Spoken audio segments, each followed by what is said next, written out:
Chers frères et sœurs, le Christ est ressuscité. En ce 5e dimanche après Pâques, nous faisons mémoire de la Samaritaine. C'est une rencontre improbable entre un Juif et un Samaritain ou une Samaritaine. En effet, il n'y avait pas de contact et de relation entre ces deux peuples. Mais voilà que le Christ va en Samarie, se tiendra près de ce puits et va avoir cette rencontre avec cette femme. Ils vont avoir cet échange, cette discussion ensemble. Le Christ va lui demander de puiser de l'eau pour lui donner de l'eau. Et ensuite, le Christ va nous montrer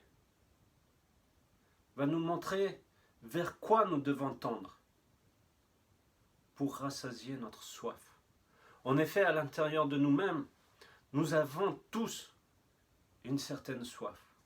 Mais nous avons à découvrir quelle est cette soif et vers quoi nous devons tendre pour rassasier cette soif.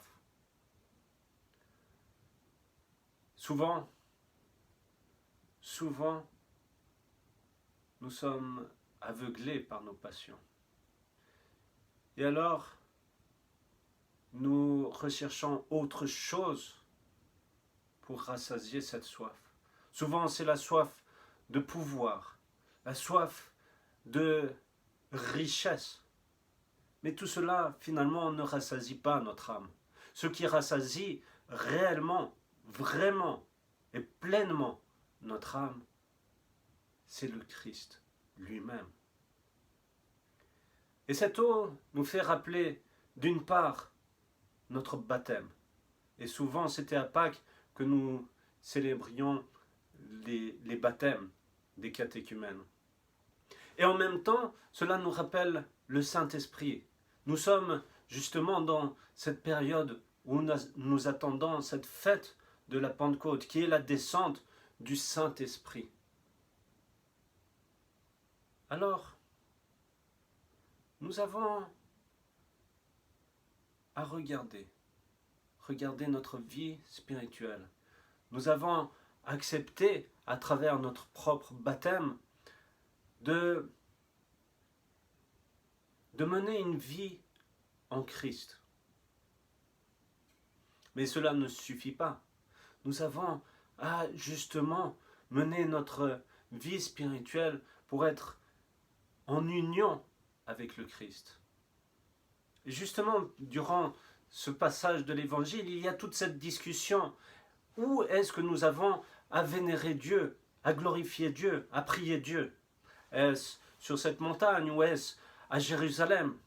Et finalement, nous apprenons que c'est à travers le Christ que nous pouvons glorifier Dieu. Et c'est donc à travers l'Église qui est le corps du Christ.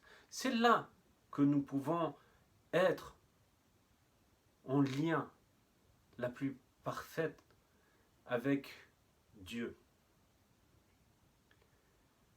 Nous avons à transformer notre corps pour être véritablement le temple de Dieu et d'être en union.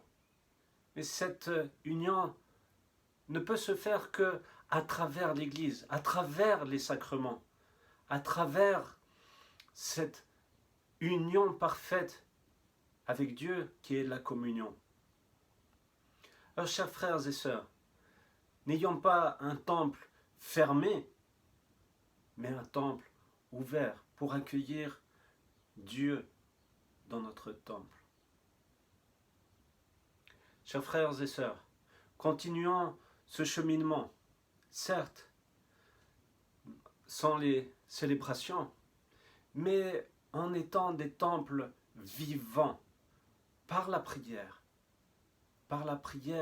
quotidienne, profitant de ces moments pour que nos foyers soient des temples vivants et que nous prions ensemble pour la gloire de Dieu. Amen. Le Christ est ressuscité. En vérité, il est ressuscité. Bonne fête à tous et bon dimanche.